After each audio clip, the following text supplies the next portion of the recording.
हर हर महादेव सभी को जय श्री हरि विष्णु। कार्तिक मास महात्म्य कथा अध्याय 13। कार्तिक कथा को सुनो सभी सहज मन लगाए। 13वां अध्याय लिखूं श्री प्रभु शरण में आए। दोनों ओर से गदाओं बाणों और शूलों आदि का भीषण प्रहार हुआ। दैत्यों के तीक्ष्ण प्रहारों से व्याकुल देवता इधर उधर भागने लगे। तब देवताओं को इस प्रकार भयभीत हुआ देख गरुड़ पर चढ़े भगवान युद्ध में आगे बढ़े और उन्होंने अपने सारंग नाम का धनुष उठाकर बड़े जोर से टंकार किया। त्रिलोकी शाब्दित हो गई। पल मात्र में भगवान ने हजारों दैत्यों के सर को काट गिराया। फिर तो विष्णु और जलंधर का महासंग्राम हुआ। बाणों से आकाश भर गया। लोग आश्चर्य करने लगे। भगवान विष्णु ने बाणों के वेग से उस दैत्य की ध्वजा छत्र और धनुष बाण काट डाले। इससे व्यथित हो उसने अपनी गदा उठाकर गरुड़ के मस्तक पर दे मारी। साथ ही क्रोध से उस दैत्य ने विष्णु जी की छाती में भी एक तीक्ष्ण बाण मारा। इसके उत्तर में विष्णु जी ने उसकी गदा काट दी और अपने सारंग धनुष पर बाण चढ़ाकर उसको बीनना आरंभ किया। इस पर जलंधर इन पर अपने पैने बाण बरसाने लगा। उसने विष्णु जी को कई पैने बाण मारकर वैष्णव धनुष को काट दिया।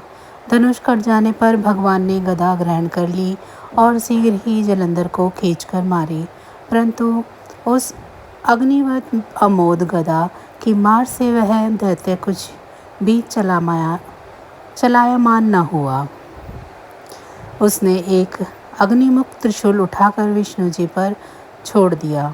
विष्णु जी ने शिव के चरणों का स्मरण कर नंदन नामक त्रिशूल से उसके त्रिशूल को छेद दिया। जलंधर ने झपट कर विष्णु जी की छाती पर जोर का मुष्टिक मारा। उसके उत्तर में भगवान विष्णु ने भी उसकी छाती पर एक मुष्टि का प्रहार किया। फिर दोनों घुटने टेक बाहों और मुष्टिकों से बाहु युद्ध करने लगे। कितनी ही देर तक भगवान उसके साथ युद्ध करते रहे।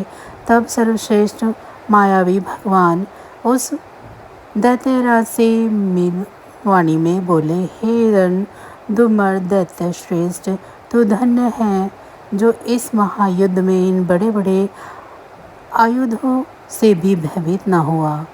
तेरे इस युद्ध से मैं प्रसन्न हूँ। तू जो चाहे वर मांग। मायावी विष्णु की ऐसी वाणी सुनकर जलंधर ने कहा, हे भावुक, यदि आप मुझ पर प्रसन्न हैं तो यह वर दीजिए कि आप मेरी बहन तथा अपने सारे कुटुंबियों सहित मेरे घर पर निवास करें। नारद जी बोले। उसके ऐसे वचन सुनकर विष्णु जी को खेद तो हुआ, किंतु उसी क्षण देवेश ने तथास्तु कह दिया।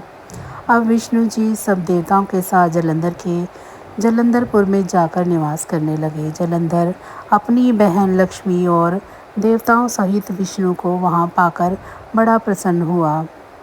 फिर तो देवताओं के पास जो भी रत्न आदि थे सबको लेकर जलंधर पृथ्वी पर आया। निशुंभ को पाताल में स्थापित कर दिया और देव दानव यक्ष गंधर्व सिद्ध सर्प राक्षस मनुष्य आदि सबको अपना वंशवृत्ति बना त्रिभुवन पर शासन करने लगा। उसने धर्मानुसार सुपुत्रों के समान प्रजा का पालन किया। उसके धर्मराज में सभी सुखी थे। तो बस आज की जानकारी इतनी ही थी। फिर मिलेंगे हम आपको ऐसी ही किसी अन्य जानकारी के साथ अगले अध्याय में। तब तक अगर आपको मेरी ये जानकारी अच्छी लगी है तो वीडियो को लाइक करें। चैनल को अभी तक सब्सक्राइब नहीं किया है तो चैनल को सब्सक्राइब कर लें और कमेंट बॉक्स में जय श्री हरि विष्णु ज़रूर लिखें। इसी के साथ भगवान श्री हरि नारायण की कृपा दृष्टि आप सभी पर सदैव बनी रहे। आप सभी का बहुत बहुत धन्यवाद।